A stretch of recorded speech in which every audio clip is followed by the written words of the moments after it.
kaki dari sisi kanan lebih cepat dibanding sisi kiri, Bung. Perlahan lawannya mulai menyusul.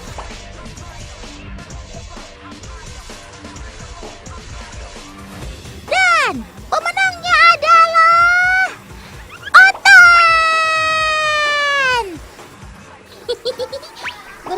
Bercanda. Kedua kakak ini adalah juaranya karena bisa berenang dengan hebat.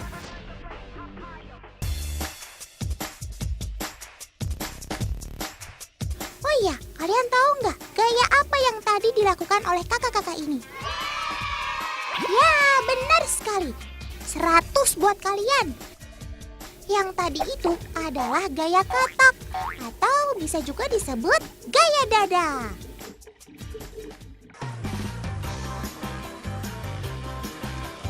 Kenapa dinamakan gaya katak?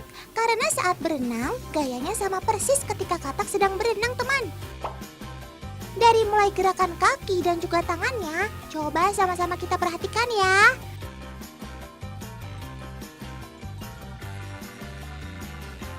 Tuh, lihat Sobat Otan deh teman. Sama kan gaya berenangnya dengan kakak yang tadi? Gerakan antara tangan dan juga kaki semua dilakukan secara bersama-sama, teman. Dengan begini, berenang akan terasa lebih rileks dan tidak capek.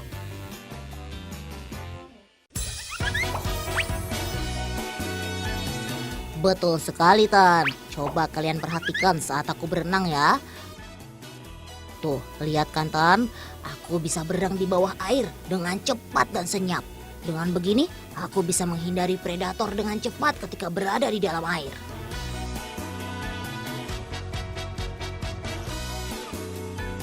Otan jadi penasaran, apa sih sebenarnya yang membuat Sobat Otan ini menjadi inspirasi untuk gaya renang, Kak? Jadi dibilang gaya katak ini karena gaya ini bisa menyerupai dengan kodok dengan kaki terbuka, lebar agar latihan berenangnya lebih nyaman. Wah, pantas saja ya gaya berenang Sobat Otan ini menjadi inspirasi. Keren kamu, Sob.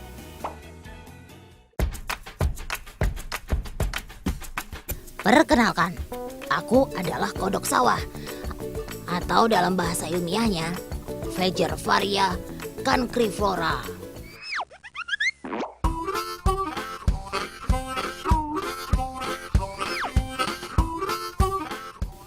Kalian tahu nggak perbedaan antara kodok dengan katak? Secara fisik, yang paling terlihat perbedaannya adalah kulitku terasa lebih kasar dan juga terdapat bintil-bintil. Di Indonesia sendiri, penyebutan kodok dan katak sedikit membingungkan, teman. Karena aku seringkali disebut katak. Aku biasa ditemukan di sawah atau rawa-rawa karena habitatku adalah berada di tempat yang basah. Pada kakiku terdapat selaput yang memudahkanku untuk berenang. Jadi jangan heran kalau aku pandai berenang ya.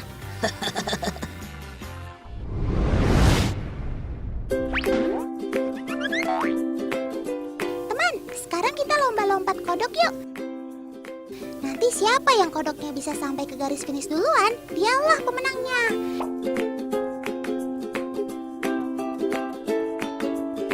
Sekarang kita hitung sama-sama ya.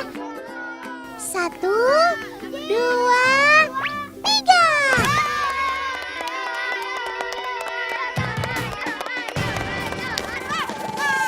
Lah.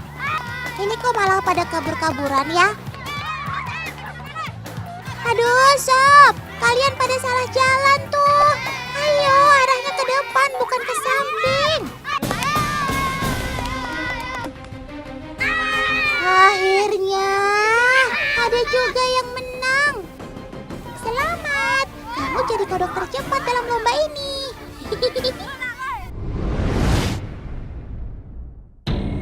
Paman-paman ini kira-kira mau apa ya? Kelihatannya seperti mau ada perang. Duh, Otan jadi takut nih. Ternyata paman-paman ini berasal dari Kopaska, teman, yaitu Komando Pasukan Katak. Saat ini mereka sedang melaksanakan latihan, teman. menjadi kekuatan pada Kopaska ini adalah kemampuannya di dalam air. Jadi, paman-paman ini bisa menyerang musuh dengan menyusup di bawah air, teman. Keren banget ya. Tapi tadi ada nama sobat Totan yang tersebut lagi ya? Ada yang dengar gak ya? Yap, benar sekali. Katak.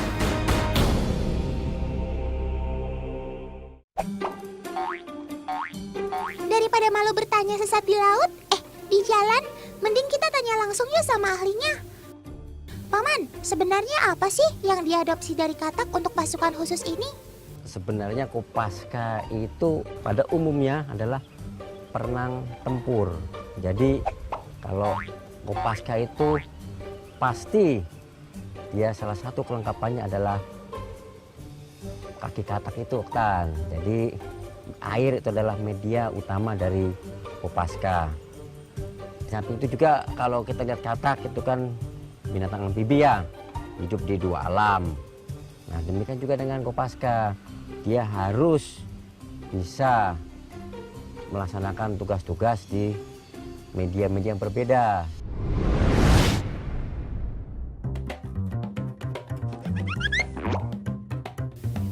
Nah, sekarang sudah pada tahu kan kalau sobat Totan ini ternyata makhluk amfibi yang dapat bertahan hidup baik di darat maupun air.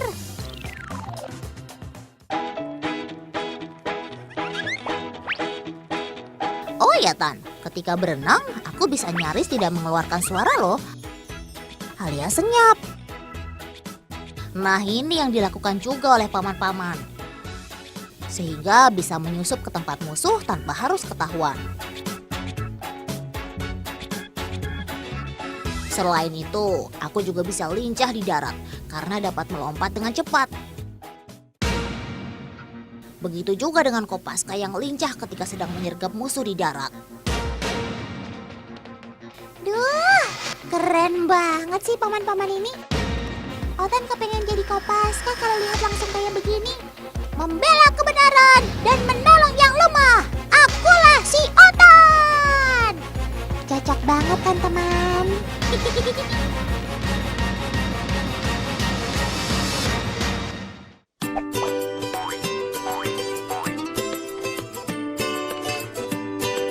Wah, itu ada Pac-Man.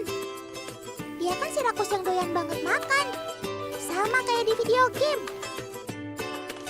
Otan gak mau deket-deket, takut.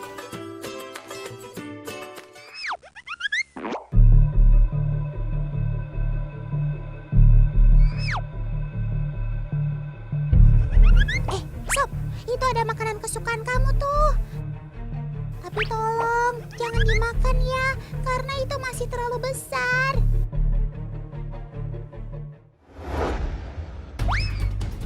Duh, Sob, kamu kok makan juga sih? Ayo, jangan dimakan. Perut kamu nanti gak cukup untuk menampungnya, Sob.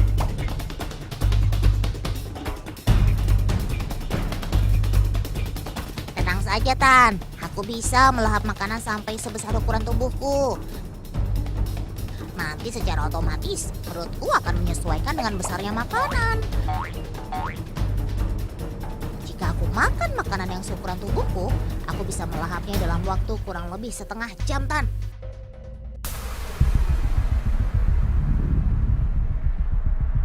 Aku mempunyai rahang yang cukup kuat, jadi mangsaku dijamin gak akan kabur deh. Oh ya, ketika aku makan, biasanya aku menunggu mangsaku agar mati terlebih dahulu. Baru setelah itu, aku akan melahapnya secara perlahan.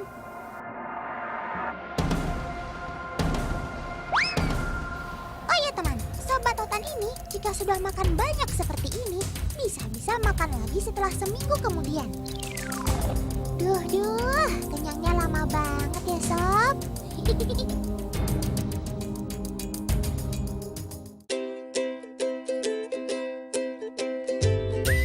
Di habitatku, aku juga suka makan serangga, Tan.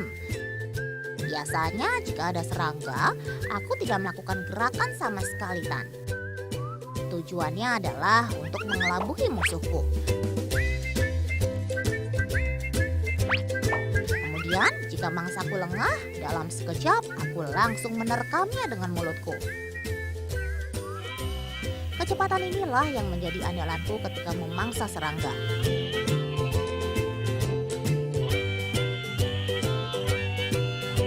Oh ya Tan, biasanya untuk mempermudah masuknya makanan, aku menggunakan tangan depanku untuk mendorongnya seperti ini.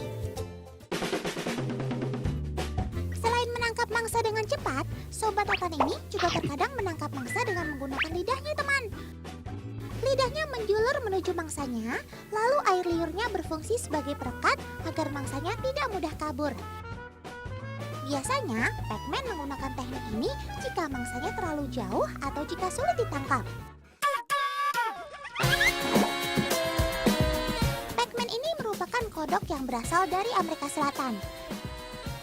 Hewan yang memiliki nama latin Ceratophorus ornate ini memiliki umur 6-12 tahun. Teman-teman ada yang tahu kenapa kodok ini dinamakan Pac-Man? Itu karena aktivitas makannya yang tidak terkendali, teman. Oh iya, ia juga memiliki kaki dan tangan yang ramping, sedangkan badannya besar. Keunikan lainnya adalah Pac-Man memiliki kulit di atas mata yang menyerupai tanduk.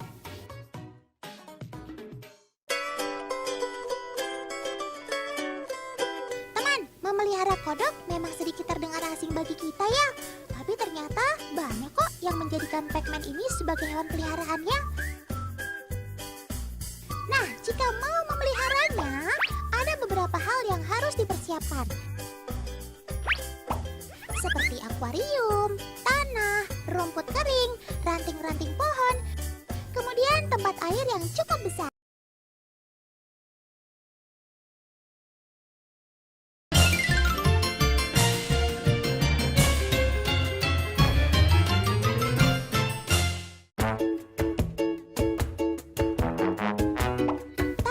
Di akuarium, untuk komposisinya disesuaikan dengan ukuran akuarium. Kemudian, taruh rumput-rumput kering di pojokan agar sobat totan bisa bermain di sana. Taruh tempat air dengan ukuran yang cukup besar ya teman. Minimal 5 kali lebih besar dari ukuran si Pac-Man. Lalu kita taruh ranting pohon yang masih terdapat daunnya. Ranting ini berfungsi agar sobat totan bisa berteduh. Lalu, semprot tanah dan juga rumput kering menggunakan air. Usahakan kondisi tanah selalu dalam keadaan lembab. Selain untuk minum, tempat air ini juga berfungsi untuk kodok Pac-Man ini berendam.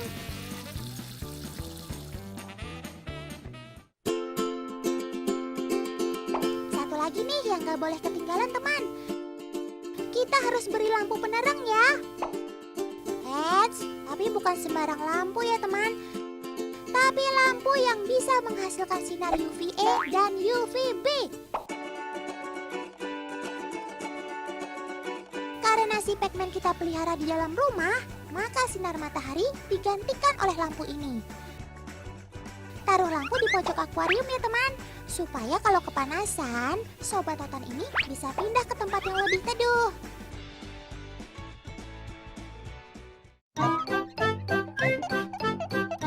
Oh ya teman, kalau mau pelihara si Pac-Man ini, sebaiknya satu akuarium itu 1 ekor saja ya. Karena sobat totan ini teritorial, jadi kalau ada Pac-Man lain di wilayahnya, maka ia akan langsung berkelahi teman. Bahkan bisa sampai makan satu sama lain. Ih, serem! Makanya, lebih baik Pac-Man tidak disatukan dalam satu kandang, kecuali kalau sudah siap untuk kawin.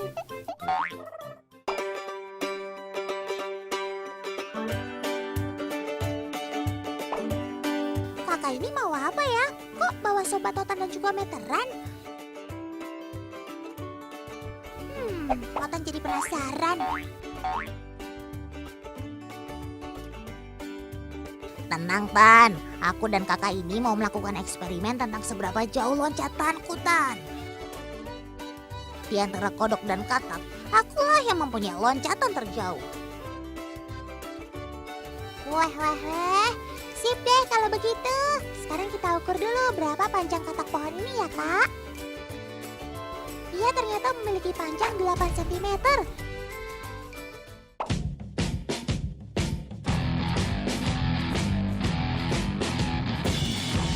Jarak ke pohon 1 meter.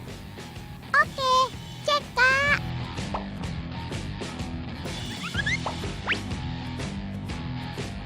Nah, silahkan Sob. Kamu bisa nggak loncat yang jauh sampai menuju pohon itu? Otan hitung ya. 1, 2, 3.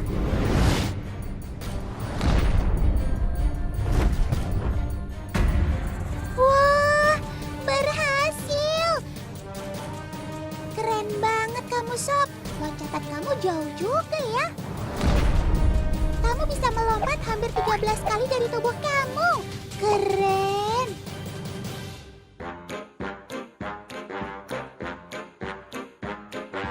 Iya dong, Tan. Kan memang di habitatku, aku lebih banyak menghabiskan waktu di pohon.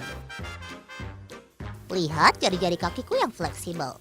Ini memudahkanku untuk dapat berpegangan di batang atau ranting pohon.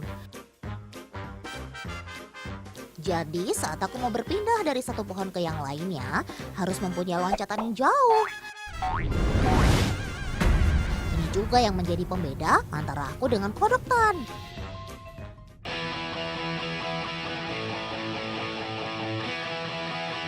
Memangnya apa sih, Sob, rahasianya kamu bisa loncat jauh seperti itu? Ini karena aku mempunyai tubuh yang ramping, Tan. Kemudian kaki belakangku cukup panjang, sehingga aku bisa mendorong badanku dengan kekuatan yang maksimal.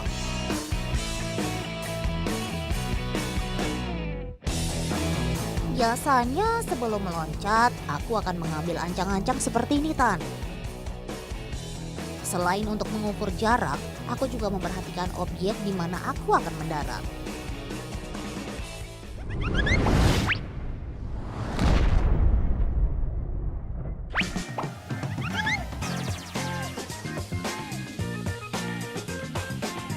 Oh iya, Sobat Otan ini begitu menyukai daerah yang lembab, teman. Yaitu daerah yang tidak terkena matahari secara langsung dan dekat dengan air. Katak pohon perlu kelembapan sekitar 70-80%. Jadi nggak heran deh kalau katak pohon ini bisa kita temukan di hutan-hutan yang mempunyai tingkat kelembapan yang tinggi.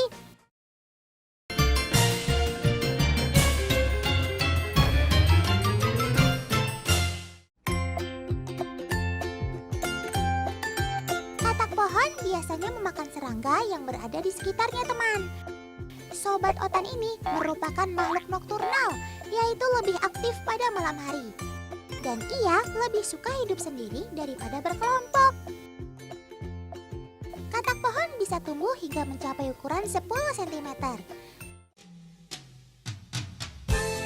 Cicak-cicak di dinding, diam-diam merayap, datang seekor nyamuk, hop, lalu ditangkap.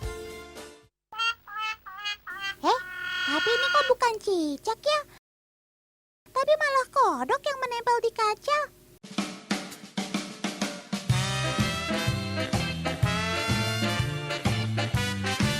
Teman tahu nggak? Selain pandai meloncat, Sobat Otan ini ternyata juga pandai memanjat dan menempel loh. Nggak hanya dapat memanjat di batang pohon, tetapi juga dapat memanjat dan menempel di kaca. Lihat saja nih teman, katak pohon ini sudah seperti Spider-Man saja ya. Bisa memanjat dan berdiam diri pada tingkat kemiringan 90 derajat.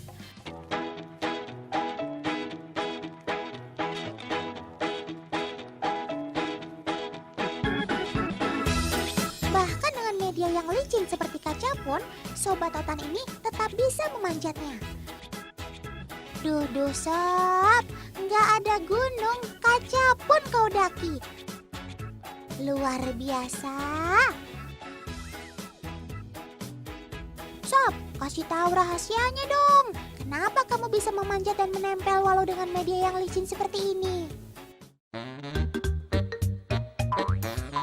Iya, Tan. Aku bisa menempel di pohon atau di kaca karena aku memiliki ujung jari yang bulat dan lebar.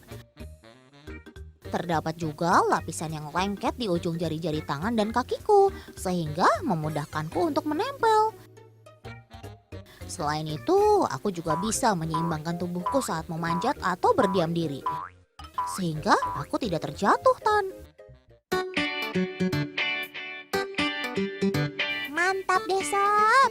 Kalau Tan perhatikan nih, kamu bisa jadi superhero seperti sobat Tan yang lain. Jangan-jangan malah bisa mengalahkan Spider-Man.